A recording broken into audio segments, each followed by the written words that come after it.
Late today, I spoke to the Treasurer, now Acting Prime Minister, in Brisbane. Wayne Swan, welcome. Good to be with you. You've been talking a lot about workforce participation recently, but do you still need to lift the skilled migration intake? Well, certainly what we do need to do is to respond to the needs of our economy, and we have done a lot domestically in terms of training skilled labour. We will have to do more, and we'll also have to do as much as we possibly can to lift domestic labour force participation, and the Prime Minister has made that very clear. I think you would be aware that in terms of temporary skilled labour, the 457 program is not capped, so business does have the opportunity to bring in more skilled migrants should they require them for particular projects, and we've been working closely with the resources sector.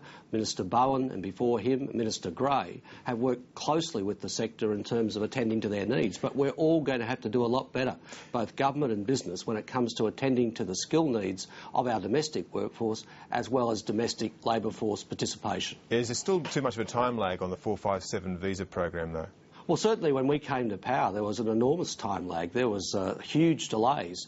Our ministers have done a lot to reform that system. They're bringing down the waiting times and the processing times. We understand this is very important, and we've also been talking to industry about the needs that they have in terms of some of the larger projects and what their requirements will be. We are absolutely focused on the importance of, on the one hand, increasing our domestic labour force participation, making sure that Australians get the opportunities that will flow from Mining Boom Mark II, and also making sure that these very important projects for the future wealth and prosperity of our country have access to the skilled labour they need if they have to import it. You talked today about the outlook for the budget. You're enjoying the best terms of trade in 140 years. Surely that's a good thing. Yeah, it's certainly a great thing. I talked a lot today about the differences between Mining Boom Mark II and Mining Boom Mark I. There's no doubt that prices are higher now, but we have a dollar which is also far higher, and we have a different set of circumstances. One of the points I made today is that we are in a very intense investment phase in the resources sector, and of course that has consequences for the flow of tax revenue as well. In addition to that, domestic circumstances outside the resources sector are different from what they were in Mining Boom Mark I. The point I've been making is we've got a shorter term revenue weakness which has flowed from the natural disasters and lower growth this year. I've made the point that we could lose up to 0.75% in terms of growth in 10-11, but we've got a very, very strong outlook, particularly with that pipeline of resource sector investment. But it's not going to play out in our economy in quite the same way that Mining Boom Mark I played out. But the problem that you've got is a political one in the short term, isn't it? That means that your deficit this financial year, where you land this financial year, and next financial year, are likely to be larger than you projected. Well, certainly there is a temporary downturn in revenues. As you know, under our fiscal rules, we bank upward revisions in revenue.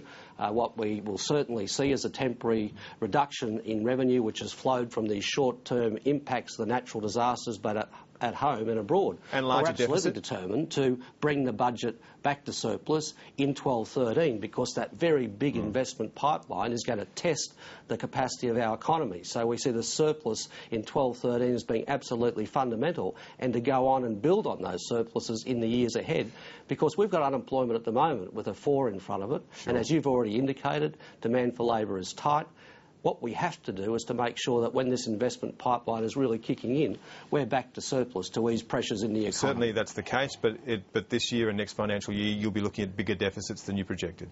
Well, I can't speculate about where we'll be this financial year and next financial year. We're still getting all of those final figures in. What we do know, and you can get this if you go out into the community and talk to business, is that growth has been weaker, particularly on the back of the natural disasters both at home and abroad. That has a revenue impact. There's no doubt there will be one. We're still finalising those figures. Yeah, but you talked a lot today about the toughness of the position that you're in, but would you swap your job for any other treasurers in the world at the moment? No, I wouldn't, and I'm not complaining about it. What I'm saying is to maximise the opportunities that are flowing from Mining Boom Mark II, we've got to accurately appreciate the economics of what is happening in our economy in the short term and the long term. We have got fantastic opportunities for the future in Australia if we get our policy settings right now, and that's really what I was talking about. And what I wanted to do is to have a conversation through the speech today which outlined what is a very complex story, and it's quite different from the story that we had in Mining Boom Mark 1. But your revenues will recover, won't they? And you will get good revenue from the next mining boom, and those revenues will help to drive your surplus. Well, certainly we won't be getting the same flow of revenue from Mining Boom Mark 2 like we had from Mining Boom Mark 1, but they will be substantial. And I said that today. We are the great beneficiaries of an investment pipeline which is going to be very important to our future prosperity. But not everybody in our economy is in the fast lane. We do have a patchwork economy. One of the consequences, for example, of the high demand for labour, and secondly the higher dollar, is that draws labour away from many businesses that are not in the resources sector. The high dollar hits sectors like tourism and manufacturing that are exporting. So there are forces which are moving in opposite directions. It's quite a complex story. Treasurer, on the carbon tax, can you guarantee that you can protect every existing job as you make this change?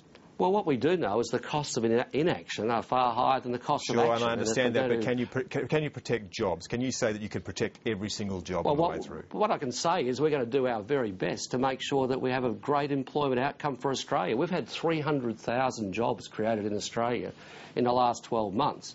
98% of them are full-time. Sure, but again, the kind of guarantees that unions want, the kind of guarantees that union wants are ungivable, aren't they? Well, what I can say is that our priority through this reform is to ensure that Australians in these sectors have jobs in the future, because if we fall too far behind, our competitiveness is under threat. The fact is that other nations are moving in this area. We've got to begin to make the transition, and it's hard. Policy doesn't get much harder than carbon pricing. But the alternative of sitting on our hands, putting our head in the sand, that's the threat to jobs and to our future prosperity. When the carbon tax comes in, will you have to revise your budget numbers? Well, certainly what we've said is that every dollar of revenue that comes from carbon pricing will either go to households on the one hand or to assist industry and other climate change programs on the other. So I think it will be broadly neutral, but we would account for it in the normal way in the next update that we put out of the budget. That's what John Howard didn't do when he was in government. He talked about an emissions trading scheme. He didn't have the details, so he didn't put it in his next update. What we did when we had the CPRS is when we had the final design and all of the detail, we put it in our budget. When we've got the final design and the detail, we'll put it in our updates in our budget. That's the way it works. Wayne Swan, thank you. Good to be with you.